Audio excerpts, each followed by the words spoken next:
এই সেক্রেটারি আসসালামু আলাইকুম ভাই সাহেব, ভালো আছেন না? ওয়ালাইকুম সালাম।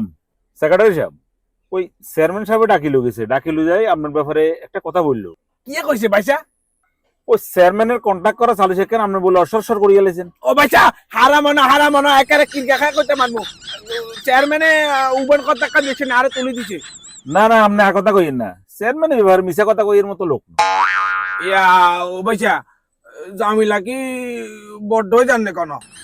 জামিলায় বড্ডানো শুধু আপনার ফদল টানাটানি শুনিয়ে ও কাউসারের আপনার হিপদে বইয়াইব। ওই চার টাকা হলাইয়ারে বুঝি আর ছোট্ট বুলের কারণে বুঝিয়ে দিব। ইয়া ভাইসা, গায়ে গেছে কেন ছাট করে না, সাহানি কুদ্দুর খাই। না না, সাহানি খাওয়ান যাইতো না, আমি অঙ্গ নতুন দূরে থাকতে হইব, আমি এমনি পেদা লিখতে আছে। আচ্ছা ওই তাহলে ধরেন ইয়া ও বাচ্চা, তাহলে আপনি একা একা সাহানি না করি না ভাইসা, না ভাইসা, আমি না করি না, এগুলো আপনি সাহানি একা একা খাই। ও ভাইজা, আই সভাপতি থাকতে চেয়ারম্যানে আপনার পদ যাইব গই, এটা সোজা নেই, আপনি কোনো চিন্তা করেন না। ঠিক আছে, আমি দেখমু, জান আল্লাহর হলা। ঠিক আছে বাচ্চা, সাইয়ে না রিকেন তো ঠিক আছে। আল্লাহ হাফেজ।